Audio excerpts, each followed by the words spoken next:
प्रत्येक पालकाची इच्छा असते की त्यांच्या मुलांना चांगलं शिक्षण घ्यावं, त्यासाठी त्यांची शाळा चांगली असावी। मात्र राज्यातल्या अनेक शाळांमध्ये मूलभूत सोयी सुविधांचा अभाव आहे। जिल्हा परिषदेच्या शाळांच्या दुरवस्थेचा लेखाजोखा झी 24 तास आपल्या समोर मांडताय।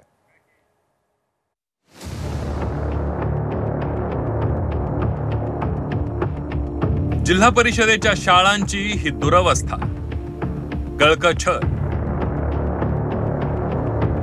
पडक्या भिंती, अतिशय जीर्ण आणि धोकादायक अवस्थेतले वर्ग, चिमुरडे विद्यार्थी आणि त्यांना शिकवणारे गुरुजी दोघेही जीव मुठीत धरून बसत असल्याचं हे वास्तव।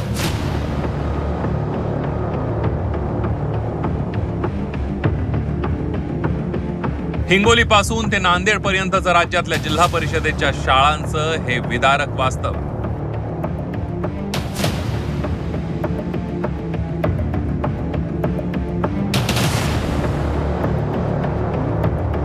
ब्रह्मपुरीतल्या शाळेत गळणाऱ्या पाण्यासाठी भांडी लावून शिक्षणाचे धडे गिरवण्याची वेळ विद्यार्थ्यांवर आली आहे।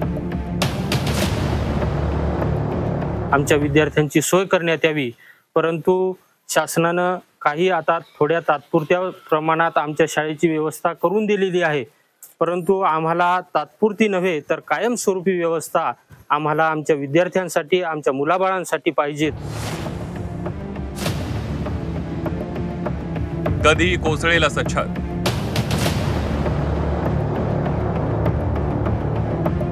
भेगाळलेल्या ओलालेल्या भिंती, फुटलेल्या फरशा नांदेडच्या हदगाव मधल्याच नाही तर 400 जिल्हा परिषद शाळांचं हे प्रातिनिधिक वास्तव आहे।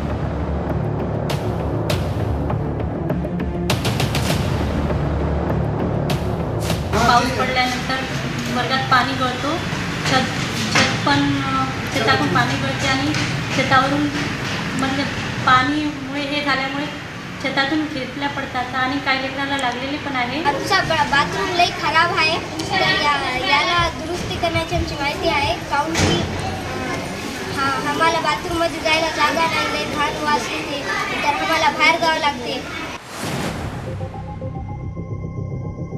वायकर वस्तीतल्या शाळेचं छतच गायब झालंय। मुलं मात्र शिकण्यासाठी शाळेच्या बाहेर बसतात। गेल्या वर्षी ते कोसळलं, मात्र अजूनही ते बसवण्यासाठी काही मुहूर्त मिळालेला नाहीये। कुजलेल्या भिंती, भेगा पडलेल्या वर्गखोल्या, मोडकळीस आलेल्या खिडक्या, उघडं पडलेलं छत, मोडलेले दरवाजे।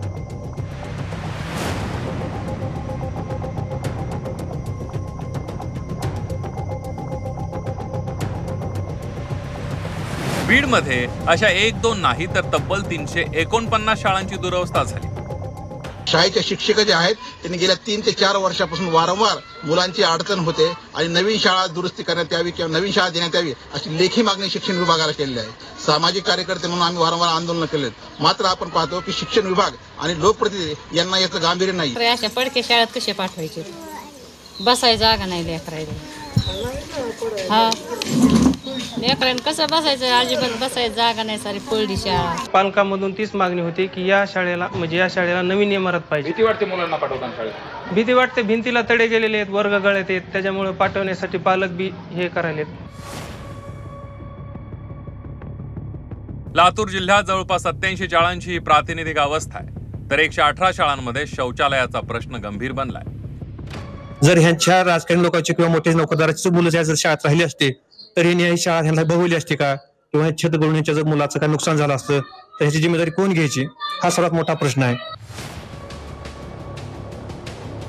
जालन्याच्या अंबड तालुक्यातल्या दाढेगावमध्ये शाळा दुरुस्तीच्या मागणीची दखल न घेतल्यानं राजू काकडे या व्यक्तीनं शाळेच्या छतावरच बसून आमरण उपोषण सुरू केलं।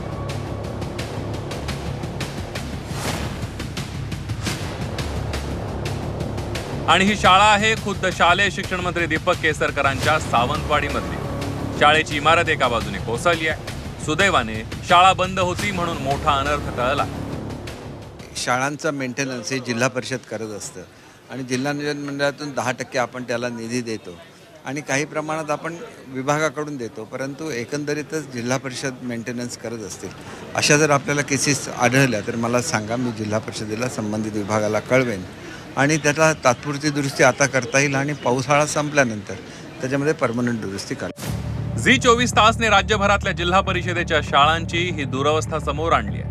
विद्यार्थी कोणत्या परिस्थितीत धडे गिरवतायत याचा लेखाजोखाच मांडलाय. जिल्हा परिषदेच्या शाळांच्या दुरवस्थेचा लेखाजोखा झी 24 तास आपल्या समोर मांडते. जिल्हा परिषदेच्या शाळेमध्ये खरं तर ब्रीदवाक्य असे, सारे शिकूया पुढे जाऊया. मात्र सारे शिकण्यासाठी जेव्हा हे विद्यार्थी, गोरगरीब विद्यार्थी सर्व वर्गातून, सर्व स्तरातून येत असतात, तेव्हा अशा प्रकारच्या हाल अपेष्टांना सुद्धा त्यांना शिक्षण घेताना सामोरं जावं लागतंय. आणि झी 24 तासच्या याच बातमीने सरकारही खडबडून जागच झालं. शिक्षण मंत्री आणि शिक्षण सचिवांना या संदर्भात उपाययोजना करण्याच्या सूचना मुख्यमंत्री एकनाथ शिंदेंनी दिल्या. मी शिक्षण मंत्र्यांना आणि शिक्षण सचिवांना तात्काळ सूचना देतो की अशा जिथे जिथे असे प्रकार आहेत गळतीचे, ते तात्काळ त्याच्यावर उपाययोजना. झी 24 तास सातत्यानं अशा प्रश्नांचं वास्तव सर्वांसमोर मांडत राहील. झी 24 तासची ही मोहीम नेहमीच अशी सुरू राहील. ब्युरो रिपोर्ट, झी 24 तास.